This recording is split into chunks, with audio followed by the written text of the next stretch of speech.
Director's Take 3 strong. Hi, everyone. Anniversaries are special. They're not only a celebration of the past, but they're a promise of the future.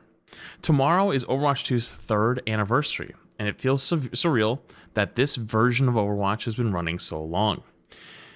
This moment feels like an inflection point for Overwatch. So much has happened over the past 3 years, and every change has brought our game closer to its highest potential. Dion, Alec, and I sat down this past week to reflect on how we got here and where we're headed next. From Aaron, the process of creating the original Overwatch felt like a bit like magic. Everything came together almost too easily. The art, engineering, design, production, and audio teams clicked and shared a strong vision of what the game could become. It's an experience I'll never forget and I will always treasure. So that's actually, remember when there was all the layoffs a couple years ago? Like there was like 2 or 3 rounds of layoffs. The reason why the game kind of, well, I mean, other than obviously Big Bobby, but the reason why the game went into such disarray, in my opinion, is it's really hard to get a group of people to have the same vision on something. And especially once they start having that same vision, they all just start getting laid off. And like you have different people constantly being swapped in and out, which is why it took so long for it to get back on track again, like after Overwatch 2 came out. But as work progressed in Overwatch 2, some of that magic seemed to evaporate. If you're familiar with the history of the sequel's production, you'll also remember the vision for what it was supposed to be changed over time. That sense of working together in lockstep with the team retreated, and it was up to us to realign and redefine what the game was supposed to be. They don't even say PvE. They just reference it as, you know, do you remember what the vision was supposed to be? Remember what it was supposed to be? Dion, when we set out to build the sequel, our vision was not only to evolve the world of Overwatch, but to deepen its emotional impact and make every map, hero, and visual detail feel even more alive and meaningful. From Aaron, we created a new strategy for the game, one that doubled down on the competitive PvP experience. We prioritized the competitive nature of the game and started marching in that direction with the help of new talent and team members who had big ideas, like our assistant game director, Alec Dawson. Alec said, my journey on Team 4 is a bit different from the origin stories of these two titans. I started at Blizzard on Hearthstone, creating expansions through Voyage to the Sunken City. It was an amazing experience, but I eventually got the urge to try something a little different.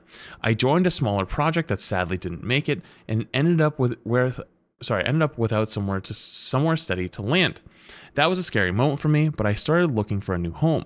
I'd always loved Overwatch and had been playing since launch. I even made a habit of going to the Overwatch League matches with coworkers and friends. I owned a custom Gladiators Kagurumi, I don't know how to say that. Shields up, sorry Scott. When I knocked on the door, and Overwatch ushered me inside warmly in the summer of 2022, I couldn't have been happier. I couldn't have felt more at home. We spent a while finding our rhythm and footing leading up to launch, which continued after October 2022. Since then, there were new leads, myself included, in key places on the team. But it was time well spent. Our team developed, and trust with Overwatch 2 found its own identity. Yeah, I don't think it's any secret that in the beginning, I won't lie, Alec was not cooking in the very, very beginning to myself and a lot of others would have thought, but I don't think he had the reins yet. I think he was still like learning, because it was the previous guy was still around for a little bit at the beginning. But you know what's funny? I would say in my own personal experience, he was probably the most willing to learn and the most willing to like take other people's point of views and like actually either understand where they're coming from or kind of like try to find a middle ground. And I don't think it's unfair to say that his balance has actually gotten so good that the game, even with small changes where it ends up feeling like small things get broken for like a few weeks, it's always only a few weeks.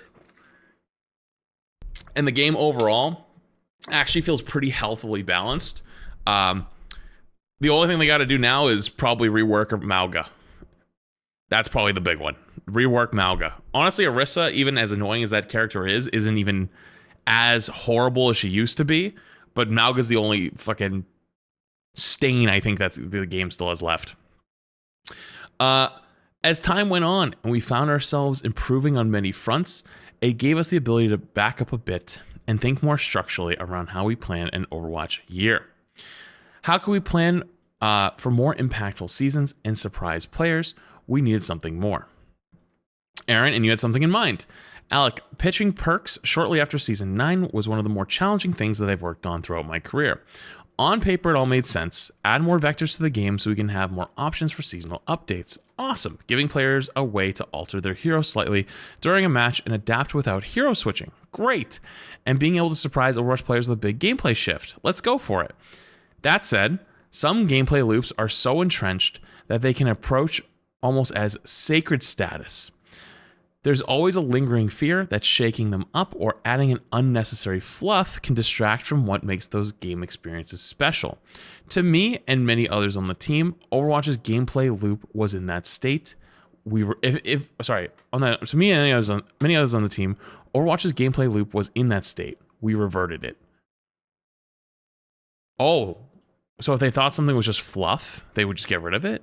I'm wondering what examples they would think of. Yo, Amity, thanks for the 5 gifted. Appreciate you, Amity. Much love. Ionic, thank of the Prime. Peter's in here, thank of the Prime. Dear Dustin, thank of the Prime. And Thought Patroller, thank of the Prime. Appreciate it. Thank you. Revered, not as reverted. Wait, did I? Oh, you're fucking right. Oh god, I was wondering why that read's so weird. It's because I didn't fucking read it right. To me and many others on the team, Overwatch's gameplay loop was in that state. We revered it. Oh, that makes much more sense now. I was like, what? Willie, thank you 30 months. Appreciate it. Listen, it's been a long night, okay? I didn't sleep. Gus had me up literally the whole night. I don't want to talk about it.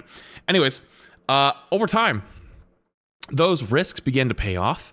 Our community noticed the changes and improvements we were making, so we gradually started making those bigger and bolder. Adding perks in Season 15 and Stadium in Season 16 truly set us on an exciting path. You shared the sentiment that Overwatch was so back.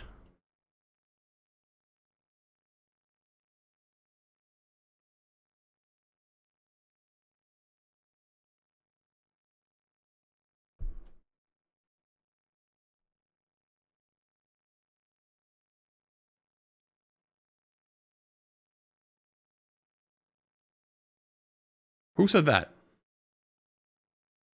Who said that? And as a team, we felt that way too. We were working towards a shared vision of the game again. For first time in a long time, it felt like the original magic the team had experienced in the formative years was back. Dion says, the journey of Overwatch 2 has been challenging and transformative, both for the game and for me personally. Each year brought its own lessons about leadership, about listening, and about embracing change. I learned the importance of balancing consistency in our visual identity with the need to innovate and surprise. Navigating the evolution of beloved heroes like Winston and Tracer, and introducing unfamiliar faces like Ramatra, Kiriko, Mauga, Freya, and Wu Yang to our roster challenged us to honor the legacy of Overwatch while charting fresh territory. Alec cuts in and says, our mission is always to surprise and delight players, but we can't just be reactive. We have to build for the long term and continue to improve the game. Sometimes that takes disrupting the status quo. Even as the introduction of perks creeped up, that old feeling never went away. That small fear that we tarnished something we loved. You know, that's actually a pretty shared sentiment by a very small, loud minority of subset of the player base. They've almost all morphed into one. There's the 6v6 open queuers, who have mostly gone silent because that exists now. The 6v6 role queuers, the Season 9 changes players who thinks the Season 9 changes basically quote unquote ruined the way the game feels. Perks, there's people that think that perks was a bad decision to add to the game as well. There's also actually people that think that hero bans was a really bad decision as well. And I think it's a good lesson that just because people are allowed to have an opinion doesn't mean you shouldn't stray from your path. Because yes, those people exist, and those people are allowed to have their opinion and are allowed to dislike something. But I think overall, for the health of the game, those are all absolutely the right choices to keep moving forward. unfortunately, like, you know, that very small subset of people are going to be upset, and you just kind of have to live with it. My takeaway from that experience is that we held certain things too close. We're now more willing to take risk and more willing to give ourselves tougher challenges. Yeah, so basically, there used to be this old ideology, and I actually fell into it too, where you wouldn't make big sweeping changes because, like, what happens about, like, the one, I don't know, the idea of it was like, what about the one Mercy player on Reddit, right? Because, like, you didn't want to change Mercy's kit because, like, people loved Mercy so much. That was like a good example. Or, like, you know, even now, I guess you could even say, like, what about the Somber player on Reddit who gets their character banned every game? You know, like, that poor guy doesn't get to play the game anymore. And it's like, well, yeah, that sucks for the Somber player, but everybody else now has a way more enjoyable time and actually feels like they have control over their experience. So, like, who should win? You know? Our team is working on a number of those challenges right now. I think we learned so much about working well together and what we're capable of as a team, as those lingering feelings aren't so as scary as they once were. Dion says, it's been amazing to see how our art, engineering, narrative, and gameplay teams have come together over the past 3 years. I feel a great sense of pride in the collective growth of our team and community. We have some of the best heroes and maps to date. I love playing Ramatra, Juno, and Venture, and a certain unannounced hero. Oh. The intricate details of New Junk City and Runasapi are inspiring, and the transformative gameplay of Stadium and Perks is exciting to me. Our team is trying lots of ideas, refining previous choices, and experimenting in a way that it feels like the original magic of Overwatch. Looking ahead, I'm more excited than ever about what's to come. Without giving too much away, I can say that the future holds bold new directions, both visually and thematically. Thematically? Like the theme of the game?